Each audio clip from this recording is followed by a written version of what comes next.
Cuando piensas en Luis XVI, el Rey Sol, probablemente vienen a tu mente imágenes de Versalles deslumbrante, salones dorados, jardines interminables, coronaciones solemnes. Pero bajo ese brillo, bajo esa moneda y esa corona, había algo que nadie te ha contado. Porque mientras Luis XIV construía el palacio más esplendoroso de Europa, imponía una corte glamorosa y dictaba leyes con pompa, en su entorno se respiraba algo completamente distinto. No era el aroma de rosas, ni siquiera el perfume que él tanto adoraba. Era el hedor de cuerpos que rara vez se lavaban, mezclado con sudor, orina, heces y perfumes intensos que intentaban tapar lo intolerable. Este video no es una biografía tradicional. Es la historia de cómo el rey más poderoso de su tiempo también fue quizá el rey más asfixiante en términos de olor. Una historia donde el lujo más ostentoso coexistía con la suciedad más profunda. Vamos a derribar el mito del rey impecable y elegante, y a respirar con cautela la otra cara de Versalles. Prepárate, lo que vas a oler con palabras puede darte escalofríos.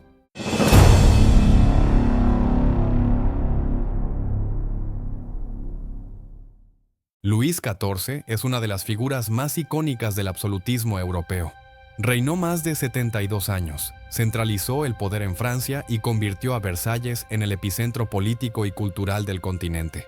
A simple vista, su corte era un mundo de etiqueta inquebrantable y glamour teatral. Cada gesto del rey y cada ceremonia estaban coreografiados con precisión casi religiosa. Pero tras esa fachada de brillo, había una realidad mucho menos elegante. Durante el siglo XVII, el baño frecuente o completo no era una costumbre establecida entre la nobleza europea. Muchos creían, erróneamente, que el contacto con el agua podía abrir los poros y dejar entrar enfermedades. Eso significaba que incluso los más poderosos, incluido Luis XIV, evitaban bañarse con agua y en su lugar se limpiaban con paños perfumados, alcohol o aceites aromáticos. Hay relatos que afirman que el rey casi nunca se bañó en toda su vida adulta y que su higiene corporal se basaba en frotarse con telas perfumadas o en enjuagarse las manos y cara sin sumergirse. Y no era solo él. La corte entera seguía costumbres similares. Pelucas gigantes que ocultaban piojos y caspa, ropas exteriores que rara vez se lavaban para no dañarlas, y una dependencia masiva de perfumes intensos para enmascarar el olor real de las personas y de todo lo que las rodeaba. Versalles era un lugar donde el protocolo importaba más que la limpieza real, donde el perfume reinaba sobre el agua y donde la apariencia de pulcritud ocultaba una de las cortes más olorosas y poco higiénicas de la historia. Cuando imaginamos Versalles, pensamos en oro, espejos infinitos y jardines perfectos. Pero si nos olvidamos por un momento del brillo y nos imaginamos respirar allí durante un día entero, la historia cambia por completo. Porque detrás de las cortinas bordadas, las columnas de mármol y los pisos de parquet, había un hedor que se pegaba a la piel, a la ropa, a las paredes.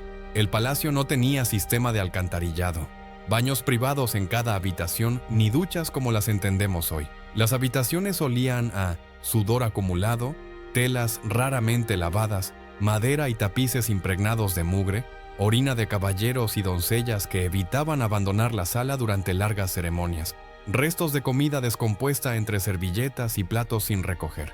Versalles era un laberinto de grandes espacios, que se ventilaban mal. La idea de abrir ventanas largas estaba limitada por el protocolo.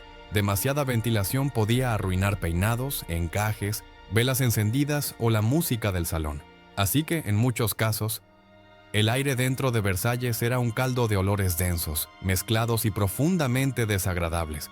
Imagina caminar por la galería de los espejos sin aire fresco, el perfume de la aristocracia intentando tapar, sudor de cuerpos apiñados, excreciones animales de los establos cercanos, el hedor de los baños improvisados, polvo viejo que nunca se levantaba adecuadamente. El resultado no era un aroma floral, ni siquiera un perfume regalado por el rey.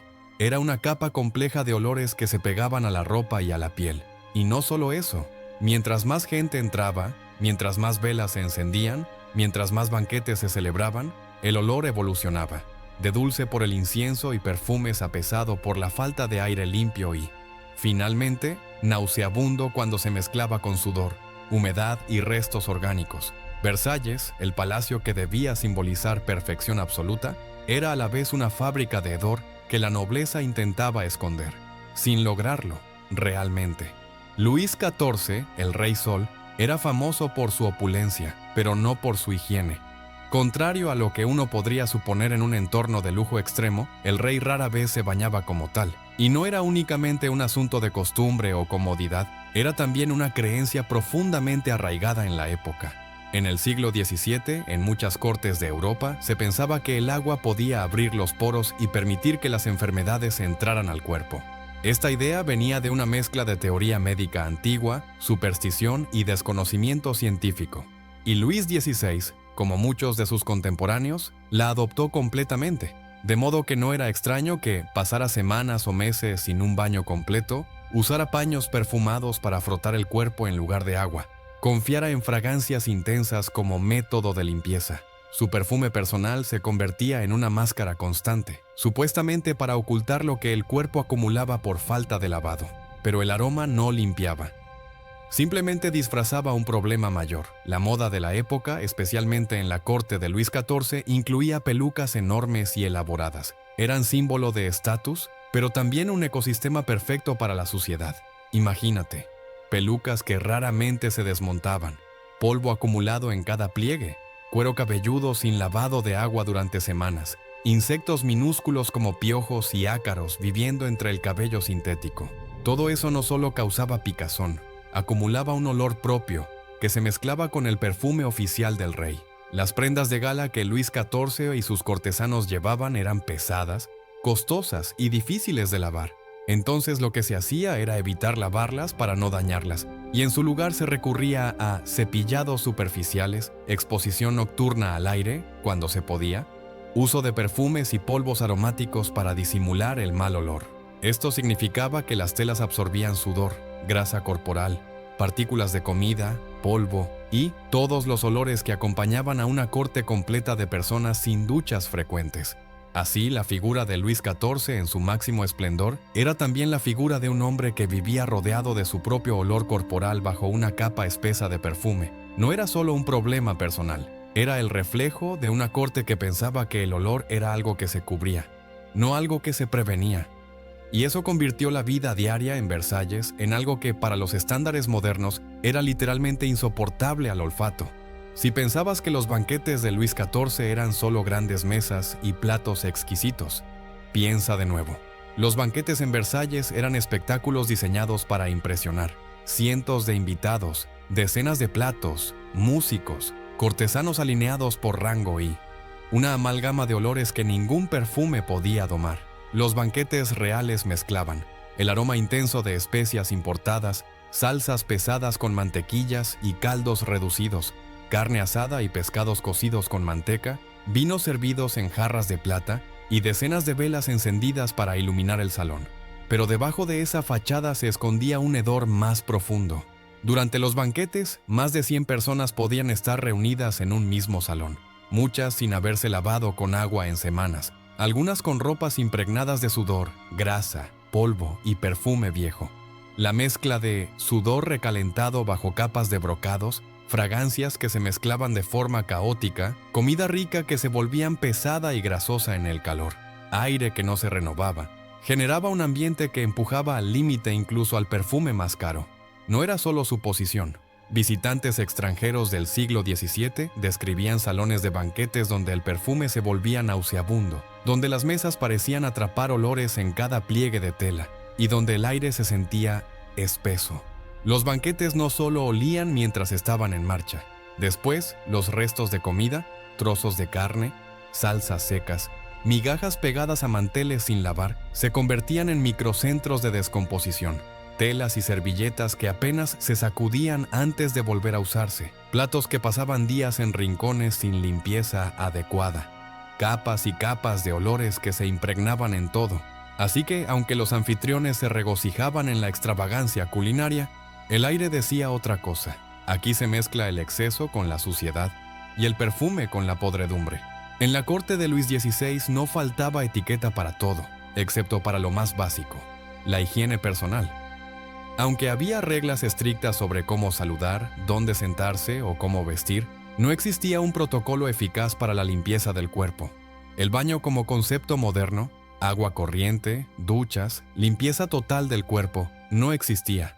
En muchos casos, el rey y la corte confiaban en paños perfumados más que en agua. Las duchas improvisadas eran raras y ceremoniales. Los baños con agua eran puntuales, quizás una vez al año o solo cuando se percibía un olor insoportable. Incluso cuando existían bañeras, no había sistema de desagüe moderno. El agua se calentaba amaneciendo, se usaba en privado y luego simplemente se tiraba por ventanas o puertas hacia patios o calles. No había salidas sanitarias controladas, no había duchas modernas, no había higiene como hoy la entendemos. Las letrinas en Versalles eran espacios improvisados que estaban mal ventilados, tenían limpieza irregular, se vaciaban de manera poco eficiente y estaban cerca de zonas de paso o habitaciones. El olor que emanaban no se confinaba, se movía con las corrientes de aire, se pegaba a ropas y servilletas, se colaba por los salones. En un palacio con cientos de ocupantes y visitantes diarios, las letrinas eran un problema permanente. Los nobles a menudo evitaban ir a la letrina por horas por cuestiones de etiqueta, lo que significaba que retenían necesidades más de lo saludable. Liberaban olores donde estaban sentados e incluso recurrían a recipientes improvisados escondidos bajo muebles, que luego debían vaciar los sirvientes. Todo esto se sumaba a una realidad. En un castillo que no fue diseñado para una población tan grande sin instalaciones sanitarias modernas, la higiene era una ilusión, no una práctica. Mientras la corte brillaba por fuera, Versalles olía por dentro. Y aunque nadie hablaba de ello en voz alta, el protocolo no lo permitía, los sentidos lo decían todo. El rey Sol podía controlar ejércitos, diplomáticos y ceremonias, pero no podía controlar el hedor que lo rodeaba. Si piensas en la vida cotidiana en Versalles, imagina estatuas, música de cámara y bailes. Ahora olvídalo. Detrás de esa postal perfecta estaba una rutina diaria que mezclaba cuerpos humanos, telas pesadas, sudor antiguo, polvo acumulado y perfume en cantidades industriales. Los cortesanos no vestían como lo haríamos hoy. Llevaban pelucas altas, capas bordadas, brocados pesados, encajes que atrapaban sudor y polvo, prendas que rara vez se quitaban por completo. Todo esto no solo dificultaba el movimiento, también atrapaba aromas corporales. El sudor de las axilas, la grasa de la piel y el polvo del ambiente se convertían en una mezcla densa que las telas absorbían y retenían. El perfume en Versalles no era un lujo esporádico, era una estrategia de supervivencia cotidiana. Hombres y mujeres rociaban sus cuerpos, pelucas y ropas con esencias intensas porque sabían que había algo que enmascarar. Pero el perfume no eliminaba realmente nada. No lavaba la piel, ni eliminaba la fuente del olor. Solo la camuflaba momentáneamente y muchas veces con resultados todavía más fuertes y extraños al mezclarse con los olores reales del cuerpo. Versalles, como muchos palacios de la época, no tenía pisos lisos ni superficies fáciles de limpiar. Los suelos de madera, tapices, cortinajes y alfombras actuaban como espacios donde se acumulaba polvo y humedad. Cada vez que alguien pasaba, ese polvo subía en el aire, junto con partículas de perfume viejo, restos de comida seca, trocitos de tela y algo que no querría saber qué es. Ese polvo no solo se veía, se olía. Era parte de una mezcla invisiblemente pegajosa que hacía que el aire dentro del palacio fuera denso, pesado, cargado, casi tangible. La vida cotidiana en Versalles no se movía en un vacío sensorial. El aire que respiraban las cortesanas al deslizarse por los pasillos, que entraba en los salones mientras sonaba música, que acompañaba cada conversación, era una mezcla compleja de sudor humano, perfume caro, polvo viejo, alimentos recalentados, humedad estancada y exhalaciones acumuladas. Esa era la realidad menos glamorosa de un mundo donde la etiqueta importaba más que la higiene. La narrativa oficial habla de salones deslumbrantes. La historia silenciosa habla de aires pesados, cuerpos saturados de perfume y tejidos impregnados de décadas de olores sin limpiar. Luis XIV vivió mucho más tiempo que la mayoría de los monarcas de su época, más de 70 años de reinado, décadas de poder absoluto que terminaron desgastando incluso al rey más poderoso. Y así como su autoridad se deterioró con los años, también lo hizo su cuerpo, y con ello el olor que emanaba de él mismo. En sus últimos años, Luis XIV sufrió dolencias crónicas, dolor en las piernas, infecciones, movilidad reducida y una salud cada vez más frágil. Ya no era el joven monarca vigoroso, era un hombre encorvado, debilitado, dependiente de sirvientes para lo básico. Lo que rara vez se menciona en los libros de historia es que ese deterioro físico no solo afectó su movilidad y su humor, sino también su higiene personal. Cuando uno está enfermo, con movilidad reducida y rodeado de un entorno donde el baño es una rareza, el cuerpo empieza a acumular residuos, secreciones, microorganismos y olores que ya no se disimulan con ningún perfume. Los testimonios de quienes estaban cerca del rey en sus últimos años describen algo que no suele estar en los libros de historia. El rey emanaba un olor tan intenso que podía percibirse incluso antes de que se le viera. No era solo el perfume que había sido una constante en su vida, era la mezcla de un cuerpo debilitado incapaz de limpiarse con frecuencia, tejidos que retenían secreciones y sudor, piel que se desgastaba, sudaba de forma irregular y liberaba olores nuevos, y un entorno palaciego que, lejos de ventilarse bien, había acumulado años de perfume, polvo y descomposición material. No era el olor de la muerte, todavía. Era el olor de un cuerpo humano que ha sido cubierto, disfrazado y ocultado durante décadas, hasta que ya no pudo más. Imaginar a Luis XIV en sus últimos años es imaginar a un hombre que reinaba sobre toda Europa, pero que ya no reinaba sobre su propio cuerpo. Un rey que había llenado su vida de perfumes para ocultar lo natural, pero que tarde o temprano tuvo que confrontar la verdad corporal que el perfume nunca pudo tapar. Ese contraste entre el poder absoluto y la fragilidad inevitable del cuerpo es el arco trágico de esta historia, porque incluso el Rey Sol, en su decadencia, se enfrentó a lo que todos los humanos enfrentan, un cuerpo que huele, envejece y se desgasta. Y nadie, ni siquiera un rey, puede gobernar contra eso para siempre. Los banquetes y bailes en la corte de Luis XIV eran espectáculos destinados a impresionar al mundo entero. Música de cámara, mesas interminables y platos servidos por decenas de criados. Pero aunque la apariencia era impecable, el ambiente olía de forma profundamente distinta. En un palacio sin agua corriente ni sistemas de calefacción o ventilación adecuados, cientos de personas reunidas en un salón generaban una mezcla de olores que ningún perfume podía dominar. La transpiración bajo pelucas pesadas, combinada con el aroma de vino tinto, carne asada, especias densas y telas bordadas, hacía que el aire de las salas de banquete se volviera espeso, cargado y desconcertante. Estar allí era como respirar múltiples olores a la vez. Perfume barato intentando cubrir el aroma del cuerpo sudoroso de la corte. Los invitados rara vez se lavaban con agua antes de presentarse ante el rey. Por eso el perfume no era solo una elección estética, era casi una estrategia de supervivencia olfativa. Cada noble aplicaba fragancias intensas sobre sus ropas y pelucas para intentar ocultar lo que estaba debajo. Pero al mezclarse con los olores reales, el resultado podía ser incluso peor que el olor corporal natural. Y no se trataba solo de banquetes. Durante los bailes, los salones se llenaban de cuerpos que se movían, respiraban y sudaban bajo el peso de sus mejores ropas, creando una atmósfera que incluso los contemporáneos describían como densa e imposible de ignorar. En Versalles, el aroma del jolgorio era tan complejo que muchos visitantes lograban identificar su presencia incluso antes de ver el salón iluminado por las antorchas. Pero quizá lo más extraño eran los baños ceremoniales que se realizaban en medio de estas festividades. Si bien algunos cortesanos podían retirarse a sus aposentos para una limpieza ocasional, el proceso de baño era largo, complejo y poco efectivo. En muchos casos se usaba agua perfumada para frotar el cuerpo, a veces acompañada de música y conversación, convirtiendo lo que hoy sería una práctica íntima en un ritual social con sus propios olores particulares. Agua caliente mezclada con fragancias, paños perfumados y en el fondo el aroma persistente de un cuerpo que no había visto un baño tradicional en meses. Así, los banquetes y fiestas palaciegas eran eventos donde el hedor no solo acompañaba a la nobleza, sino que se fusionaba con la idea misma de ostentación. Lo que debería ser una demostración de lujo para muchos visitantes terminó siendo una experiencia sensorial difícil de olvidar.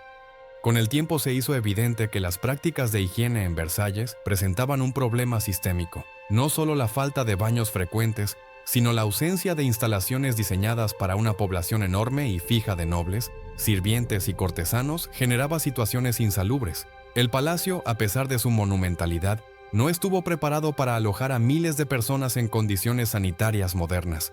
Aunque es falso que la higiene de la corte fuera completamente inexistente, existían letrinas, sillas con orinales y ciertas áreas designadas para aliviarse. Estas instalaciones eran rudimentarias y su mantenimiento irregular. En algunas salas del palacio había decenas de sillas perforadas con recipientes que un ejército de criados debía limpiar constantemente para evitar la acumulación de desechos. La acumulación de olores y residuos llevó a que en ocasiones incluso se promulgaran medidas limitadas de limpieza. Algunos relatos sugieren que hacia el final del reinado de Luis XIV se ordenaba retirar residuos con cierta frecuencia, aunque las prácticas seguían siendo primitivas comparadas con los estándares modernos y no resolvían el problema de fondo. Además, los cortesanos mismos estaban atrapados entre la etiqueta y la necesidad de higiene. Aunque algunos médicos recomendaban baños más frecuentes, la creencia predominante seguía siendo que el agua podía ser peligrosa para la salud, lo que limitaba aún más la adopción de prácticas más limpias y eficientes. Con el paso de los años, las instalaciones palaciegas evolucionaron lentamente y ya hacia finales del antiguo régimen empezaron a aparecer soluciones más modernas inspiradas en prácticas extranjeras y en la necesidad de mejorar la salubridad para visitantes internacionales y diplomáticos. Pero para la época de Luis XIV, las reformas fueron marginales, insuficientes y siempre dominadas por ideas sociales y médicas que hoy nos parecerían equivocadas. Esta combinación de avances incompletos, costumbres arraigadas y valores sociales que priorizaban el protocolo sobre la limpieza real convirtió la corte del Rey Sol en un laboratorio histórico de olores intensos e incontrolables, donde el perfume intentó encubrir lo que ni siquiera la monarquía más poderosa pudo eliminar definitivamente. Aunque la corte de Luis XIV permaneció famosa por su lujo y protocolo, también dejó un legado inesperado: la conciencia creciente de que la higiene, o la falta de ella, importaba más de lo que se imaginaba. Durante gran parte del siglo XVII y buena parte del XVIII, la higiene personal seguía basada en ideas que hoy parecen extrañas. Se creía que el agua abría los poros y dejaba entrar enfermedades, por lo que muchos nobles evitaban los baños completos y confiaban en paños perfumados y polvos aromáticos para limpiarse. El propio Luis XIV es citado en varias fuentes como alguien que solo tomó muy pocos baños de inmersión en toda su vida adulta y que prefería frotarse con telas aromáticas antes que mojarse en agua corriente. Pero hacia finales del reinado de Luis XIV y durante los años siguientes bajo Luis XV y Luis XVI, empezaron a producirse cambios importantes en la percepción de la higiene, impulsados por varios factores: el desgaste de las costumbres antiguas. La enorme corte de Versalles se convirtió con el tiempo en un símbolo no solo de poder político, sino también de lo que ocurría cuando las prácticas tradicionales chocaban con realidades cada vez más incómodas. La presencia persistente de olores mezclados con perfume excesivo hizo que muchos pensadores y miembros de la élite comenzaran a considerar que la palabra higiene debía implicar algo más que fragancias artificiales. La influencia de nuevas ideas y la medicina. En el siglo XVIII, con el avance de la ciencia médica y un mayor intercambio de ideas entre países europeos, comenzaron a cuestionarse las creencias antiguas sobre el baño y la limpieza. La reintroducción del uso regular del agua como elemento de limpieza, aunque todavía muy diferente a nuestros estándares modernos, empezó a cambiar gradualmente las prácticas en estratos más altos de la sociedad. La nobleza empezó a adoptar baños más frecuentes y a considerar la limpieza del cuerpo como algo más que un acto social ritual. El surgimiento de espacios diseñados para la higiene. Los palacios incluso empezaron a integrar espacios específicos dedicados a la higiene, gabinetes de baño más cómodos, cuartos de lavado más elaborados y, con el tiempo, una presencia más formal de instalaciones para necesidades íntimas. En algunos casos se empezaron a incorporar inodoros con sistemas más avanzados traídos de Inglaterra y otras regiones, lo que indicaba un cambio lento hacia la consideración práctica de la eliminación de residuos. El impacto cultural más amplio. La experiencia de Versalles contribuyó indirectamente a un debate más amplio sobre la higiene en Europa. Escritores, médicos y viajeros empezaron a reflexionar sobre la relación entre olor, limpieza y salud pública, planteando ideas que siglos más tarde serían piedra angular de los sistemas modernos de saneamiento e higiene. En ese sentido, aunque el foco de este video ha sido el hedor insoportable del Rey Sol y su corte, ese mismo problema formó parte de un proceso de cambio más amplio, uno que impulsó la transición desde una higiene basada en rituales superficiales hacia una que, con el tiempo, incluiría limpieza corporal real, baños más frecuentes, alcantarillado urbano y una preocupación creciente por la salud pública colectiva. Luis XIV murió en 1715, dejando detrás de sí no solo un imperio político sin igual, sino también una corte cuyo esplendor convivió con un hedor que hoy parecería insoportable. Versalles fue, en muchos sentidos, la proyección máxima del absolutismo, una máquina destinada a imponer respeto y deslumbrar al mundo. Y sin embargo, detrás de las fotos doradas, de los jardines impecables y de cada ceremonia cuidadosamente coreografiada, estaba la realidad cruda de cuerpos que rara vez se lavaban con agua, de espacios sin ventilación adecuada y de perfumes empleados no para celebrar la limpieza, sino para ocultar la falta de ella. Ese contraste entre la aspiración al orden, la perfección visual y el caos olfativo de la corte no solo revela las limitaciones culturales y científicas de su tiempo, sino que también nos recuerda algo muy humano. Incluso los que más poder tienen no pueden escapar a las realidades fundamentales de la vida. A través del olor, aprendemos que la historia no está compuesta únicamente de coronas, tratados o batallas. Está también hecha de sensaciones, cuerpos reales y experiencias que escapan a las crónicas oficiales. Así que la próxima vez que pienses en el Rey Sol, recuerda que su luz brillaba sobre un palacio donde el aire mismo llevaba historias que no estaban escritas en los libros de protocolo, pero que no eran menos reales por eso. Ahora que conoces la otra cara del esplendor de Versalles, la que olía a sudor, perfume rancio y descomposición, dime, ¿crees que el poder justifica vivir entre el hedor? ¿O que la historia que nos enseñan debería oler un poco más a verdad? Déjame tu opinión en los comentarios. ¿Te imaginabas que el Rey Sol y su corte vivían así? Y si te gustó este viaje por los olores ocultos del pasado, suscríbete para más historias que no aparecen en los libros, pero que una vez que las conoces no se olvidan jamás. Nos vemos en el próximo episodio donde sacamos a la luz y al aire libre los secretos más malolientes de la historia.